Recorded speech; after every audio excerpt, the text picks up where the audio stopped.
परमात्मा कहते हैं, प्रिय पुण्य आत्माओं, यह संदेश आज के दिन तुम तक पहुंचाने का अर्थ है। तुम्हारा मनोरथ शीघ्र ही पूर्ण होगा। व्यक्ति की गति और परिस्थिति कब बदल जाए, यह कोई नहीं जानता। सोने की पलंग पर विश्राम करने वाला एक पल में कैद खाने में बंद हो सकता है, और सूखी रोटी खाकर जीवन यापन करने वाला एक पल में महलों का मालिक बन सकता है। क्योंकि हर एक जीव की गति और परिस्थिति को सबसे बड़ा मालिक देख रहा है। यदि आज तुम कष्ट में हो तो भयभीत मत हो।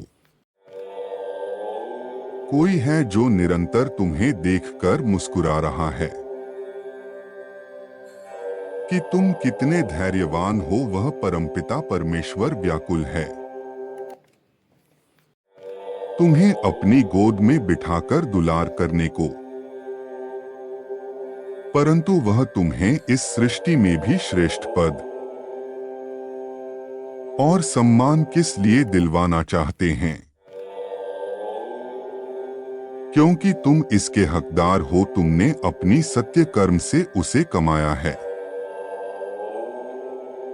मेरे बच्चे, स्वर्ग लोक में बैठे तुम्हारे अभिभावक देवदूत तुम्हें देखकर मुस्कुरा रहे हैं। वे तुम्हें बताना चाहते हैं, तुम्हारे लिए उच्चतम दिव्य लोक के द्वार खुल चुके हैं। क्योंकि तुम प्रतिदिन भले ही छोटा किंतु आध्यात्मिक अभ्यास कर रहे हो। मेरे प्रिय, आज मैं तुम्हें अत्यंत रहस्यमयी बात बताने जा रहा हूं, जो तुम्हारे जीवन से जुड़ी हुई है। मैं जानता हूं तुम्हारा मन निर्मल जल की तरह स्वच्छ है, और तुम अब भौतिक वस्तुओं की अधिक लालसा नहीं करते हो। क्योंकि तुम्हें तो उसे अलौकिक रत्न की लगन लग गई है, जिसका कभी विनाश नहीं होता। विश्वास करो, जिसकी कल्पना तुम मस्तिष्क पटल पर कर रहे हो, वह तुम्हें जरूर मिलेगा, चाहे वह लौकिक हो या अलौकिक। यह मत सोचना क्या, कब, कैसे और क्यों हो सकता है।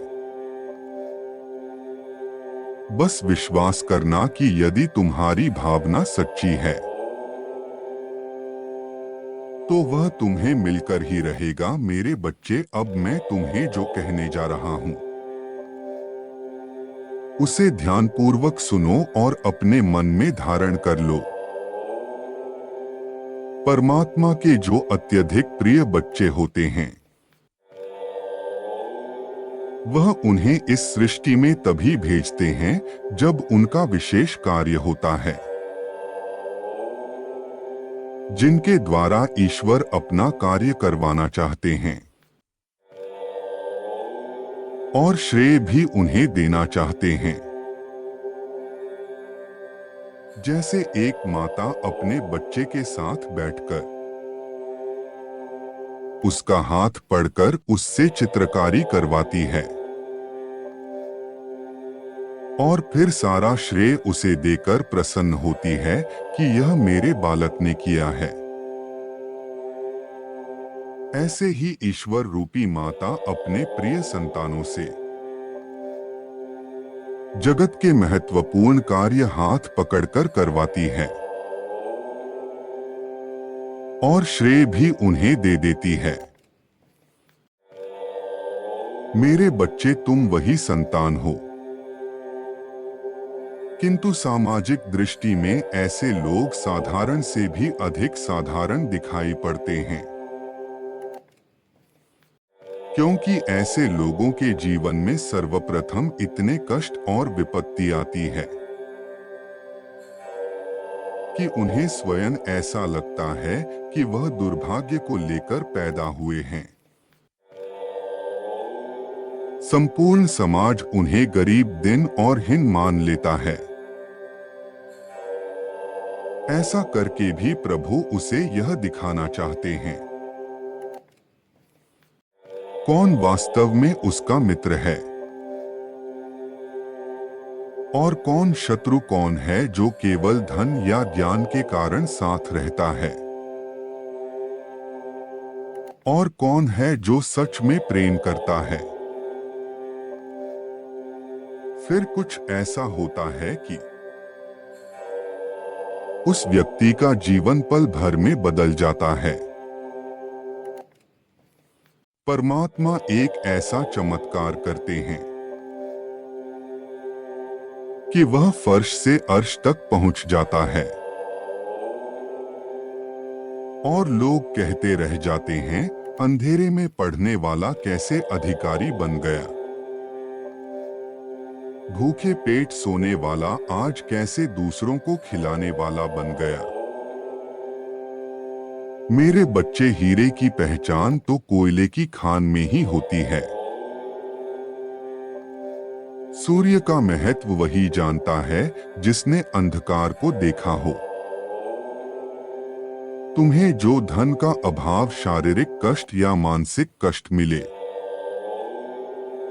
उसका यही कारण है। तुम्हारे वास्तविक पिता तुम्हें हर तरह से मजबूत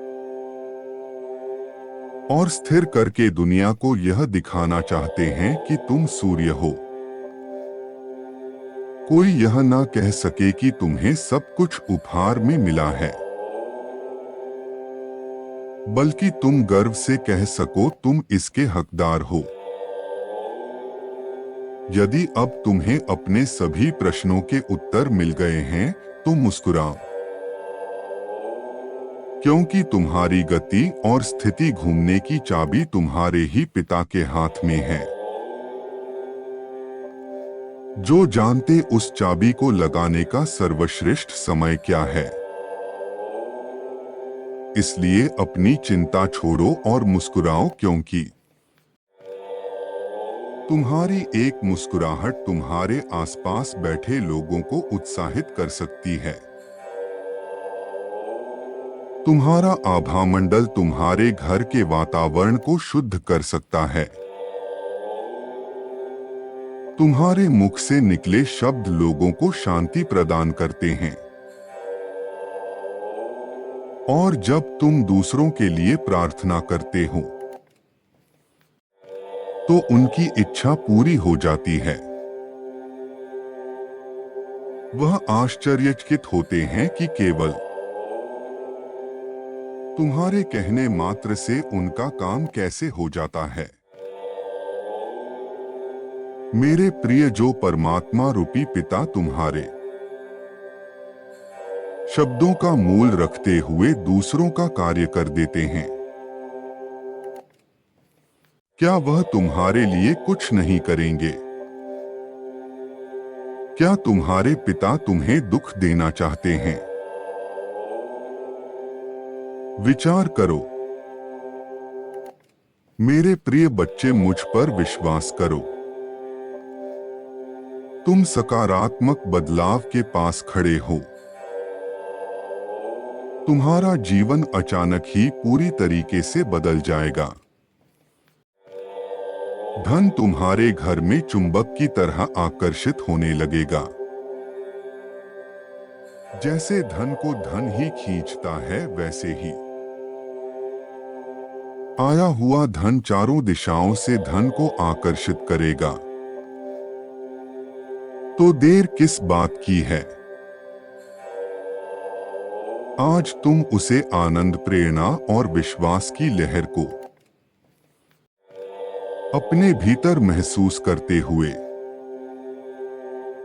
नाचो और चारों दिशाओं को धन्यवाद करो।